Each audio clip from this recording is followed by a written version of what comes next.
listening to the MMA Brothers Podcast, coming to you from Toronto, Ontario, Canada.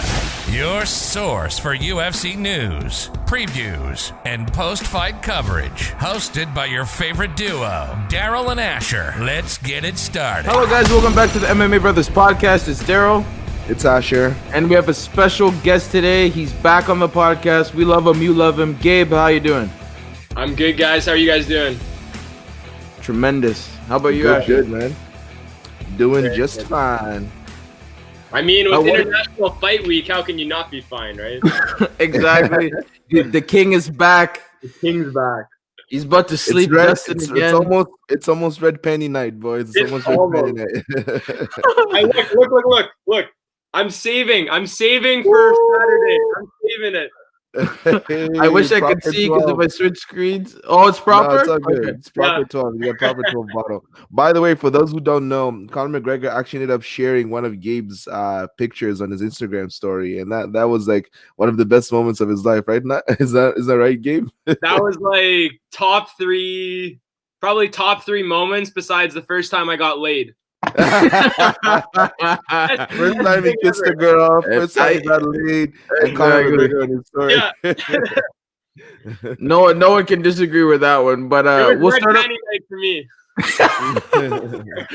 We're gonna start off at the bottom of the main card. We're just gonna walk you through who we think is gonna win. And Gabe, I will start off with me. And then you can go, and then Asher will go. So we'll start off. I'll just give a little bit of breakdown. Marina Rodriguez versus Amanda Ribas. So these ladies are heavy hitters, and they hit hard. They're fighting in the 115-pound division. Rodriguez is coming in at 5'6", with Amanda Ribas at 5'3". Ribas has the 1-inch reach advantage. How do these ladies get it done? Marina has a 42% KO TKO. Amanda with 30%. With 50% going to decision by Rodriguez, and Ribas with only 30%. And Amanda looks like she's dangerous on the ground with 40% of her wins coming by submission. Now, gentlemen, I don't know if you guys have watched Amanda Ribas fight before, but this lady gets active with her hands. I think she fought Mackenzie Dern recently, one of the up-and-coming women in the division, and the way she pieced her up on the feet was absolutely ridiculous. I don't know too much about Marina Rodriguez, but judging by her TKO percentage, she's probably got heavy hands too. So I'm really, really excited about this fight. How about you, Gabe? Yeah, I'm excited too. I think I've seen actually both of Amanda's fights in the UFC. She fought Paige Van Zandt last, and then she subbed her. That was a submission that put Paige right out of the UFC. And then before that, she beat our fellow countrywoman, Miranda Marcos. That's the one. Yeah, that's the one I was missing. I remembered. I couldn't remember the woman's name. Yeah. Yeah. So, two good wins. She's only had two in the UFC. I checked out Rodriguez. I'm not too familiar with her. I think I've seen one of her fights. Good KO percentage. I think I have Amanda in this fight, though. I think her wins were, I don't know. I thought they were more impressive against bigger names. So I'm going to take Amanda. Yeah, I'll take Amanda too. Forgot to mention who I was picking. Asher, who you got? Yeah, I think I'm going to pick Amanda Ribas. I think it was also Amanda Ribas that had that crazy submission where like she was yanking that girl's leg back. You know what I'm talking about? Yeah. It was Ribas, right? Ooh, yeah. Yeah. So the knee bar? Yeah, it was like I don't even know. It wasn't a knee bar. It she was like turned her leg into like a Hot Wheels track. Yeah, Like it was like turned her leg into like a hockey stick, just bending, and I was like, "Oh my god, that leg's gonna snap!" And I remember the girl she submitted. She was actually on the ground for a while because probably tore a couple of things in her hamstring from that stretch. Girls are flexible, but they're not that flexible. That submission is one of the nastiest ones I've seen in the UFC. But Ribas is no joke, like you guys said. Marina Rodriguez, she's also somebody that has a little bit of hype behind her in the 115 division, but I don't think these girls are up to the level of like Joanne or Weili Zhang. But yeah. I don't know. Amanda's got she has a lot of potential, bro. I'm telling you. I really like Amanda. Yeah, and I think she beat up Paige Van Zandt too, if I'm not mistaken. So I'm gonna be picking Amanda to win this one. I think she's probably the favorite for this fight too. But Daryl, we can move on to the next one. Yeah, Matt Frevola versus Ottman. Azaitar. Okay. Zaitar. Yeah. Before you go into it, all I want to say is that remember seeing Ottman Zaitar's last fight. Yeah, this guy's got heavy hands, bro. This guy's got You can tell, man. nasty hands. Any And look at bald him, dude's got heavy hands, bro. the Moroccan man. This guy's made of steel. And I forget who he knocked out in his last fight. It was Karma. Yeah, Kama Worthy. He Karma knocked out Worthy. Kama Worthy in his last fight, and it was vicious. Those left hooks. Yeah. But anyways, Daryl, go ahead. Yeah. So we got Matt the Steamroller Frevola. I love that name. I love it too. Versus Ottman the Bulldozer Azaitar. Matt's from United States. He's got a record of 8-1-1. The Moroccan Ottman is 13-0. Ottman is 5'8", Frevola is 5'9", 155-pound division, lightweight division reaches exactly the same. How do these boys get it done? As Asher said, Ottman's got those stone hands, bruh. Yeah. He's got a 77% KO to TKO win percentage. He doesn't go to decisions. It looks like he's probably got one win with it being 8% and 2 submissions, if my math is doing the math correctly. When it comes to submissions, Matt Frevola looks like he's more dangerous on the ground with 43% of his wins, 43 also coming by way of decision from Matt.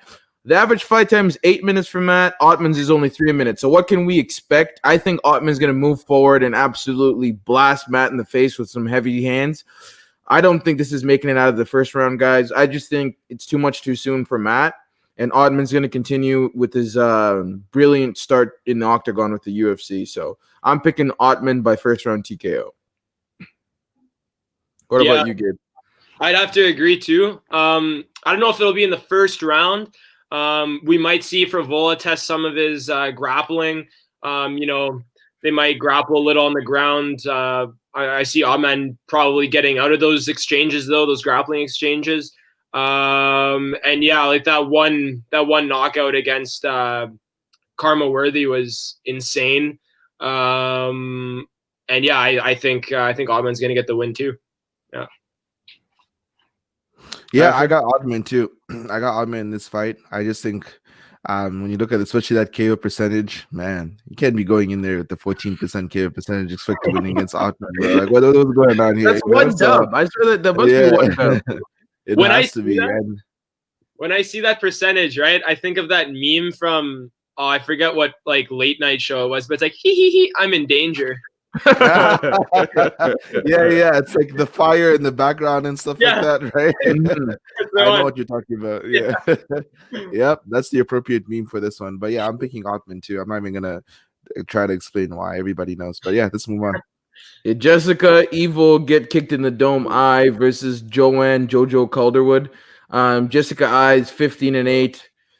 This is in the women's division. Joanne is from the United Kingdom. Both women are 5'6". Jessica I has a half-inch reach advantage. How do these ladies get it done? Jessica loses by head kick. She wins 73% of her. I know what you're gonna say. She loses by head kick 80% of the time. I stopped myself. I had to stop myself. But she wins 73% of her fights by decision, which means she's a boring fighter.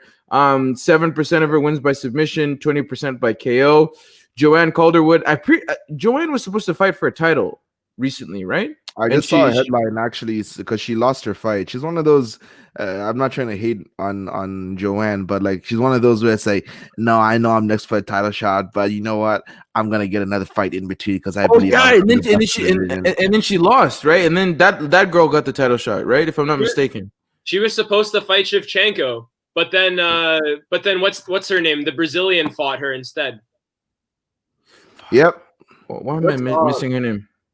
Her name is escaping me. Anyways, Joanne gets 36% of her wins by TKO, 57% by decision. She has a shorter average fight time by 3 minutes between the two fighters.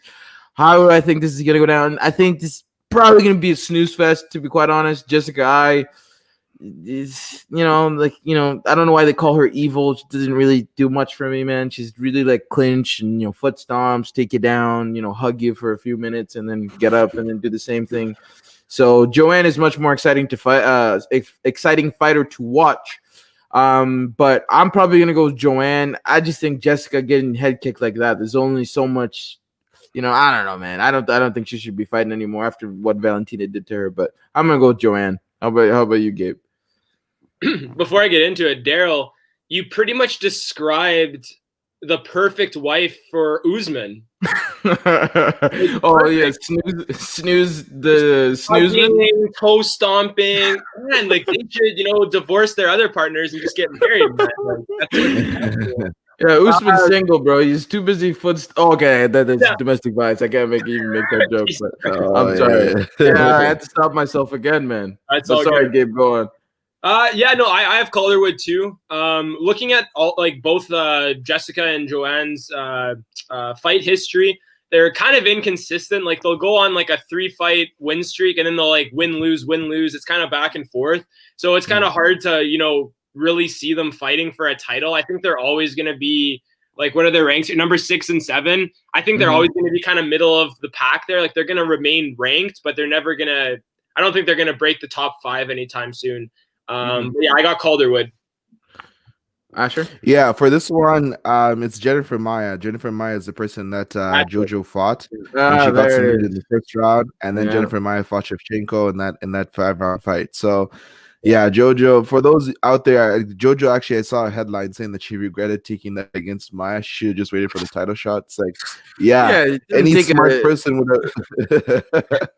It's like, I understand, like, you're tough and you want to be, make a name for yourself, or maybe you want the money. You want 2 paychecks, so you want a paycheck right now to take this fight, win, get another paycheck for the title fight. But man, if you know that the title shots are rare and you got one, just secure it. Unless your name is Max Bless Holloway, just secure the title shot. Just don't. Or Francis, I'll blow your head off and gone. That's the only people that can, you know what I mean? They'll roll the dice because that right hand is a cannon, bro. Jesus Christ. Anyway, sorry. Yeah. So there's very few that can actually do that. But anyways, I want to pick Joanne. Jessica, like Gabe said, sorry. She's somebody that win one, lose one. Sometimes she go in a title run like she did when she fought Shevchenko.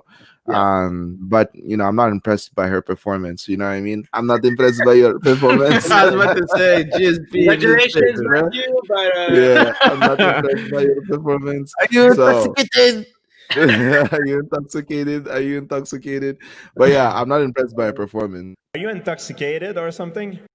I love it. It took a while. I'm like, why is it not playing? I was on it. I was picking Jojo. I was picking Jojo to win this fight.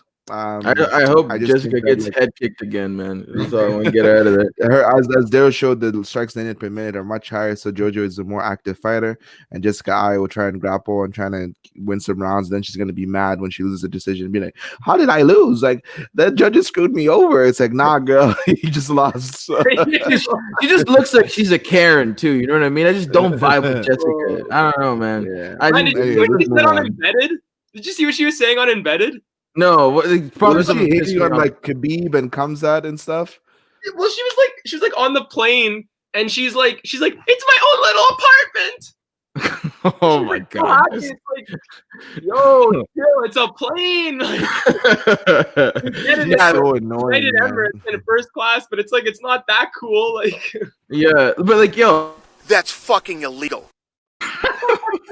Just look at the 2 women. Joanne's like, you want to have a beer with her? She looks chill. And then Jessica's like, oh, for God's sake, get out of here. Anyways, we'll move on from Dan Hooker versus Michael Chandler, the hangman from New Zealand. He got 20 wins, 9 losses. Michael's got 21 wins, 5 losses. It doesn't show his height. He's a new fighter because he's crossing over from Bellator. I'm going to assume Chandler's maybe 5'8", 5'9". 5'8". He's 5'8", right? Yeah, he's a little bit smaller. This is in the lightweight division. I don't really know his reach because his stats are not here.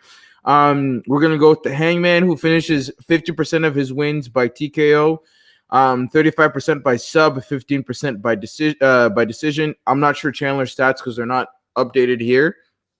But he's the former champ at Bellator. He's got a very wrestling-based heavy style. He's got really heavy hands, but he likes to get his work done on the mat. Like, he's a really, really good wrestler, and he puts a lot of forward pressure on his opponents. I think the path to success for Chandler in this fight would be taking down Dan Hooker, because Dan, he can take a shot from Poirier. He can take a shot from a lot of people, from Barboza. This dude can take damage, bro. So, like, trying to stand and bang with Dan Hooker, you're not getting him out of there anytime soon. He's been in lots of wars. His chin might be getting weathered, but, like, he's got very, very good stand-up game. He trains out of New Zealand with City Kickboxing, so you know that he's going to have a very, very good stand-up game. If Chandler is going to let him dictate the pace and move forward, it's not going to be a good night for Michael. But I just think that Chandler needs to secure the takedowns early, get Dan worried about them. His hands are going to drop. Then maybe he can land a shot up top. If I was Dan Hooker, I'm leg kicking very, very heavy in the beginning of the fight to get Michael to switch stances and have that leg compromised so he can't shoot as much. And Mike was talking before the fight about how he came and was the backup for the Habib fight, so he's already gone through the weight cut. He's taken the flight. He's already done it. I don't know if Dan Hooker's fought on Fight Island yet. Who knows how that might affect him. But I'm really, really, really looking forward to this fight. It should be fireworks. It's either going to be Chandler dry humping him for 5 rounds or 3 rounds. I don't know how long this fight is. Pretty sure it's 3. But or Dan Hooker's going to take him out of there in the 3rd round, I think, due to accumulation of strikes. What do you think, Gabe? I'm gonna go with Chandler. I've watched his Bellator fights. Like I've watched him. I watched the first fight when he fought Alvarez back in like 2012 or whatever it was. I really like Chandler. Like, this guy is dangerous. Lots of people, like lots of UFC fans, don't know him, and like rightfully so. I mean, lots of people don't watch Bellator compared to UFC. But I've seen his fights, and like, to be honest, he uses way more striking. Like, he uses wrestling defense, and he will grapple. I mean, he is a high level wrestler. This guy's strikes are explosive. And if you look at the percentages there, I know it doesn't show Chandler's, but as we saw with the Poirier, the Dustin fight with Hooker, you know, as those like later rounds went on, like Hooker, you know, he was still swinging, but he was clearly done. Like, he wasn't going to win that fight. But Chandler, he's been in 5-round wars, like big wars, and he lasts. Like, his gas tank is insane. I don't know if you've seen Instagram videos of him training, but he does like he's like Tony Ferguson for training. He does like crazy different types of like strength training, cardio. And he's been in these wars. He's a Bellator champ. I don't know if he won 2 belts or just 1, just maybe the lightweight belt. I think he defended it a few times. He's won it numerous times. I know that. Yeah. Like, he's like a multiple-time Bellator champ. But yeah, you were saying he beat Benson Henderson twice. I think, I don't know, once for sure, maybe twice. He's beat Eddie Alvarez, and like, I honestly, like, I'm a Conor fanboy, but like, I'm kind of a Chandler fanboy too. Like, this guy is dangerous. Like, and I can't wait for this, because if this goes deep, like, you look at Hooker, right? If Hooker can get Chandler in like the 1st, 2nd round, okay, but if it goes into deep water, man, Chandler he's dangerous and he's experienced, man. So I think I'm going to take Chandler in this one. Damn. Yeah. So this is how Gabe feels about Michael Chandler after saying all that. Is he fucking awesome? That's pretty much it. That's literally that's a summary of what Gabe said about Michael Chandler. And this is how Daryl felt about Dan Hook. And this is still my boy! That's my guy, bro. That's my guy. Never thought I'm gonna be the tiebreaker out here. Okay, so let's check it out. So Dan Hooker, I think he has fought in Fight Island. That's where he fought Poirier, because he's from New Zealand. And then if it's international fights, then it's gonna be fought in Abu Dhabi instead of Vegas. Yeah, that was in Vegas. Yeah, I was in the Apex. Oh, I didn't know that. Yeah, dude, I think it was early on when travel was allowed. I can't remember, but like, was that Dustin's last fight? What was that? Was that Dustin's last fight? That was Poirier's last fight too. Both of their last fights were against each other. So regardless, Dan Hooker, he's back. The thing is, I don't know if Chandler has fought somebody as tall as Dan Hooker in Bellator. He may have. I'm not sure about some of his fights, but like, Dan Hooker is a big 155er. You know, I don't even know how he used to make 145 in the past, but 155 is a big dude. He's gonna have the reach advantage, as we can see it, but I'm assuming he has the longer reach. I was gonna say, as you can see, the 75-inch reach advantage. And I believe Dan Hooker is gonna have the range advantage, and he's going to be able to kick Chandler and hit Chandler from where Chandler can hit him. Obviously, when it comes to the wrestling, Dan Hooker's wrestling defense isn't that high. Like Poirier was able to take him down, and he's been able to be taken down in his previous fights. So I'm sure it's gotten better, and I'm sure Dan Hooker's working. He's good at working his way up, though. No one holds Hooker. You can take him down, but he gets up very quickly. Exactly. So I'm sure like he's worked on all that right now. Yeah, exactly. Yeah. And like you look at examples, someone like Izzy, like somebody he was being like a lot of people used to take him down in his fights, but now nobody can take him down. So I'm sure Dan Hooker's wrestling defense has also gotten better.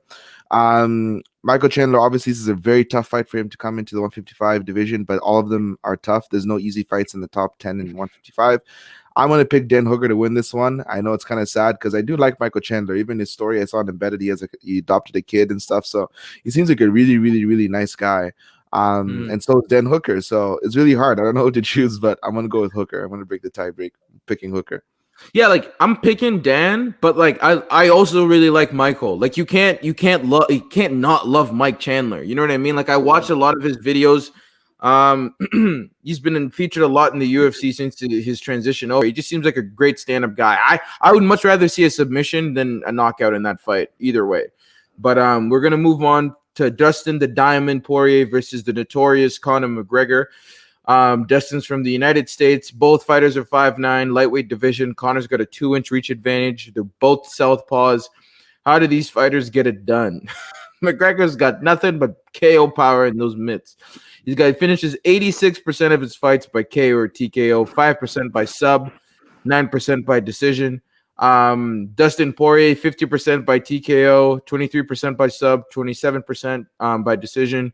Their average fight time is very similar. Conor got the jump on Dustin in the first matchup. Dustin said he was just caught cold and he's fighting emotionally and everything. But I just think that I'm not seeing the hunger in Dustin Poirier's eyes in the embeddeds and in the interviews. Like to me, he looks timid. He looks, I don't know if he's so calm that he doesn't really care. To me, it's like, I've heard fighters say this before. You should be anxious before you go out there because it means that like you're alive. Like John Jones, he wasn't feeling any sort of like nerves or anything before a fight or any sort of energy. So he went into the crowd like an hour before he was supposed to go out and started signing autographs and got like that energy from the fans. And it's like, to me, Dustin doesn't look like he's there. I wouldn't be surprised if it's another Cerrone. Conor gets him out of there in 60 seconds because it's something to say for someone who knocked you out the first time you fought. And it was a quick one. It's not like you guys were in a war back and forth and, he just caught you once and you didn't see it coming. Conor was 60 seconds, but like Conor was bossing the whole thing, throwing all the big strikes, and Dustin looks like a deer in headlights. And he has fought better competition and everything, but I just think when the moment shines brightest, he doesn't shine like a diamond, dude. Yeah! That's all I'm saying. I'm going with Conor McGregor. He's gonna sleep him, dude. Another first round. Dustin, he's an elite level fighter, but as Conor said, great is still levels below him. So, I don't know, man. I don't really see Dustin getting it done because Conor's got a granite chin and he's just he plays mental games with people so much, and I think he's already in Dustin's head. Yeah! I'm gonna go with McGregor. Who you got, Gabe? I mean, if it isn't already clear, I'm a pretty big McGregor fan. So if it isn't already clear, I got McGregor all the way, man. Like, it's like you said. I'm so in love with you. I mean, it's not wrong. It's not wrong. No, it's like I think Asher and I talked about it on a couple episodes ago. There's levels. And yes, Dustin, since he fought McGregor the first time in 2014, he's gone on an incredible run. He's beat Alvarez, he's beat Gagey, he's beat Pettis, he's beat Holloway. Like, he's beaten big names, right? But McGregor he's like the boss level that you just can't beat, and your older brother has to come in and like kind of beat him. Like, that's how good McGregor is. And like, all bias aside, like, he's my, number one, whatever, idol, whatever you want to call it. But there's a reason why there's like the law of attraction towards him, right? Like, because he gets it done. Okay, let's forget about the Khabib fight, whatever, But besides that, look at his career in the UFC. Like, he did everything he said he was going to do. Like, literally exactly. Like, you go back to the Aldo fight, he predicted the exact motion, how he was going to knock him out. He did everything he said he would do. Let's wrestle, kid. Let's wrestle. Let's wrestle. Let's wrestle. It's nice knowing you guys. I'll see you later. That's fair. That's fair. With the exception of the Habib fight. But yeah, when it comes, because this is going to be a boxing match, like 100%, these guys aren't going to grapple. We might see another head kick by McGregor. You know, he said, he's like, I got all my boxing coaches here in Abu Dhabi, but I might throw a head kick in again, like he did against Donald. But Dustin, it's just not comparable. Like, you look at their striking, and Dustin, I don't know, like, he has a very awkward striking style. Like, the way he throws punches, it looks awkward. And I'm not saying it's bad. I mean, it's very effective. Like, he's knocked out, you know, or beaten like a ton of great guys in the division. But Conor is just so smooth with it. Like, he sees one little break in your game, he's taking advantage of it. Like, that's why he's such a good counter fighter. He sees one little, like, your hip moves, right? One little tell, oh, he's going to throw this punch, and then Conor's already there. Like, when he knocked out Alvarez, that freaking 5-piece combo punch, like, that was insane when he took him out. Like, I don't even know how to explain it. It's just, they're just too far apart skill-wise. And it's like it's like Daryl said, you know, Dustin is great, but Conor is above great. So yeah, I see Conor. I could see it going possibly past round 1. You know, we might see them kind of, you know, toy around a bit, but I still think Conor's going to finish him regardless. Yeah, for me, this fight, I'm gonna be picking Conor McGregor. It seems like everybody's on the Conor McGregor train. You know what I mean? It is what it is. So I'm picking. He's a favorite. Dustin Poirier, honestly, like, he hasn't been. I think he's been knocked out once at 155, and he's won the rest of his fights against everybody except Khabib, if I'm not mistaken. So he's been on a roll at 155. And it's been a while since since Poirier has been TKO'd or KO'd. So I think Conor is going to be the one to do that.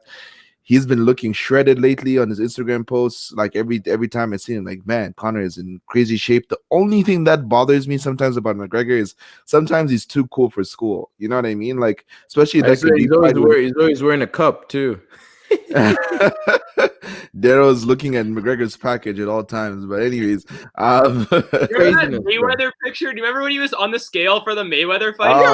Conor, bro, come on, bro. This guy went up there with the half chub. I'm like, yo, Conor, get out of here, man. He was hyped. He was hyped for the fight, bro. He just took Viagra on, like, steroids. That was weird. Yeah, it was weird. That's for sure. But it's just hyped. It was hyped to make $100 million. What can you say? I mean, you offer me $100 million, I might step on the scale half chub too. You know? Yeah, I might be the same. No, I'm stepping on full chub, bro. I'm like, yo, $100 million. This guy's different, yo. Facing Mayweather again. Let's go. But anyways, yeah, Conor McGregor. What was I even saying? I forgot my train of thought. You're talking about his cool for school. No. Sometimes he's too cool for school. Like, the way he came in against Khabib, like, hands down, like, walking like this and stuff. I knew immediately that he was gonna lose. I'm like, no, dude, don't do that. Like, immediately, I started screaming at the TV. I'm like, what is he doing? You know? Yeah.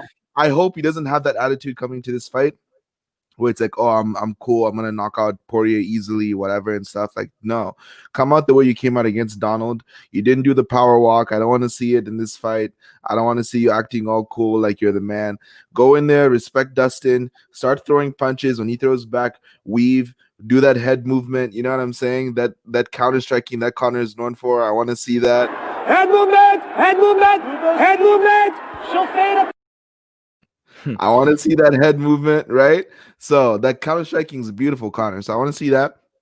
And I do think he can catch Poirier in the first round, because Poirier isn't like the fastest starter.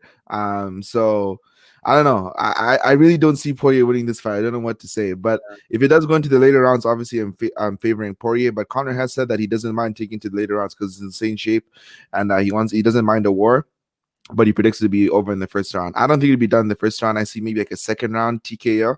I think Poirier will be able to eat some of the shots Conor's going to throw at him in the first round, but then second round it might be too much. That's he's not Nate. He's not Nate, man. The only one who can absorb Conor's shots and still keep going is Nate Diaz. And I'm sorry, man. Dustin's not Nate. That's true, actually. He's not Eddie, too, because Eddie was taking heavy punches and he kept Yeah, but coming up. he's getting dropped, bro. Yeah. It was like Benavidez versus Figueiredo. I was like, yo, bro, stop the fight. But Man. he took a soul, bro. I'm like, yo, ref, come on, bro. Like every single time Joey got dropped, I'm like, Jesus Christ. But anyway, Asher's good. I think everyone is saying McGregor's gonna win. I don't even think Dustin's wife's picking Dustin to win this fight, bro. I don't know, bro. It's just, to me, man, I'm a competitor myself. If someone skunked me the first time I played them in any sport, and it was so embarrassing. Like, it's like, that's gonna creep up into your mind. And yes, Dustin's mentally very strong, but man, fighting's a totally different animal. If someone took you out of there within a minute, you know what I mean? Like, you know what I mean? Like, it's just, I don't know. Like, I just don't think this. Yeah, you were saying, Gabe? Yeah, no, like, because you know how McGregor's big on like the mental warfare, right? Like getting inside guys' heads, and just that's how he won a lot of fights, is just beating them before you even get in the ring or in the octagon. Sorry, right? And what I don't know if you guys knew this, but after the Cerrone fight, Cerrone had an interview. It might have been with Helwani. I can't remember. It was like a couple months after the fight, and what was very interesting, what he said was, the day of the fight, he didn't want to be there. Cerrone said, I didn't want to be there. And he said, as he started walking out, he was like he didn't want to be there. That's what he was saying. He was telling Helwani, I don't want to be here. I'm about to get pieced up. He didn't say pieced up, but like he didn't want to be there. And I think that's the same thing that might happen to Poirier. You know, like, okay, you lost the first one. You've been anticipating this possible rematch for like 6 years now, I guess, right? And he really wants it, or he says he really wants it. But until, you know, the arena goes dark and the bright lights are on you, you can feel whatever you want. But the minute you're in that situation, you're walking out, man, like that's what Cerrone said. He was like, the minute I started walking out, I was like, I don't want to be here. I was like, red panty night, and then I'm out of here. So, it's crazy. I don't know how to put it into words, because like what Conor's able to do in there, whether it's with his talking, his, you know, getting inside guys' heads, or fighting, which is what it comes down to. He does it, and everyone's just left in shock after. And people, like with the Cerrone fight, right? Tons of people had Cerrone winning. I don't understand where their logic was. Like, he was on a 3-fight losing streak. I don't know why people were picking Cerrone to win. Like, what are you doing? It's just because they hate Conor that much. They hate him so much. It's like, yo, why do you hate him so much? Like, yeah, okay, like he punches a couple old dudes. You know, he's makes fun of Muslims a little bit, but you know, I can see why a little bit people hate him. They have reasons to hate him. It's true. But when you take all that bias aside, right? Because like, I know Daryl, I know you really like Jones. I know you really like Jones, right? No. Wait, drones. That might be Asher. John Jones. Oh, I heard drones. No. Asher has a drone. That's what I thought you were talking about. That's what I thought you were talking about. I know that. That's cool. But yeah, like, because you really like Jones, I really like McGregor, right? And we talk about why people don't like a certain fighter. But if you put all their off the octagon crap aside, all their personal life, all their, you know, drama in the media, Jones and McGregor are, you know, some of the greatest to ever do it, right? So when people hate a fighter for off or like outside the octagon reasons, it kind of just shows, like, I don't know. It just kind of shows I don't know. I don't want to bash a bunch of people, but like people will like for do you guys watch hockey? Not necessarily, but it like I might be able to understand the reference because my buddies. You know who, like Brad Marchand or Matthew Tkachuk are? Brad Marchand, he used to play on the Bruins, right? Yeah, he's still with them, and like everyone. Little guy. What's that? Little guy. Yeah. Is he a little guy? Yeah. Shorter, yeah. So like him and Matthew Tkachuk, they're like these annoying players. You know, they make kind of a couple cheap shots, right? But if anyone had them on their team, everyone would love them from that city. Like any city they're in, everyone loves them. And it's the same thing with like McGregor and Jones, right? You know, regardless of what they do outside the octagon or like how they, you know, present themselves, they show up and they perform every time. So, like even the Khabib fight, Conor still showed up. you know, he accepted, you know, whatever. I mean, he made some excuses about the foot and all that. I didn't really like that. The whole like swollen like a balloon thing, because like I didn't see it swollen, but whatever. My foot was a balloon. My foot was a balloon. Yeah, I didn't know that, and I don't know. I didn't think you should say that. Even if it was the case, you know what? Even if you did have an injury, the greatest to ever do it, like the guys who are in like the GOAT conversation, those guys should never make excuses. Like look at Habib going against Gaethje, right? He was like, what wasn't he like sick or had an injury, and he like he didn't tell anyone, right? Because that's the kind of champion and fighter he is. He's not going to say anything, because he's like, if I say anything that's like an excuse, then it's going to come across as, you know, oh, I'm not really the best to ever do it, right? So there's me kind of giving Habib a little bit more credit than Conor. So No, 100%. I agree with everything that you said. Yeah. Any last words, Asher, before we conclude? No last words. Thank you guys for listening. We're gonna hit you with the post fight, obviously. Thank you, Gabe, for joining. Next week we have Adam Asenza that's going to be on the podcast. He's a fighter. He has a fight coming up, so he wants to be a part of the podcast, which is awesome. So look forward to that interview. It should be fun. And looking forward to the fights, man. Excited for McGregor to be back. I hope the whole cards. Usually McGregor cards are fire, right? Like a lot of like people are just getting knocked out in McGregor. I'm like, what the hell's happening? Just knockout after knockout after knockout. So I know with Jessica and Calderwood and Ribas and Rodriguez. I don't think any knockouts are coming. Maybe not on those ones, but you know what I mean. It should be an exciting card. Ottman should bring the fire. But Gabe, tell these people how they can reach you on your socials. I know it's showing, but in case people can't physically watch. Yeah, so if you guys want to follow me on Instagram, it's at the Pat Dog. So THEPATDOG. It's already listed there. That's my Instagram, my Twitter. If you want to follow my YouTube channel, it's MMA Frenzy. You can just type that into YouTube and you'll find I only have 2 videos right now. I've been kind of busy with other stuff, but there's also an Instagram page for MMA Frenzy too. So you type the same thing in, and I post a lot more content on the Instagram page. So yeah, give it a follow. Dope. Gabe, thanks again for coming on the podcast. Shoot Asher a message when the shirt arrives. That way I know. Canada Post. It'll be my late Christmas present. Exactly. Blame Canada Post, not me, for being lazy. But thank you so much. All right. It's been a pleasure, boys. Take it easy. Take care, guys. Thanks for listening to the MMA Brothers Podcast. We hope you enjoyed this episode, and if you did, please give us a follow on our socials. You can check out a description of this episode for more, but don't forget to connect with us on Instagram at MMA Brothers Pod. We'll see you on the next episode.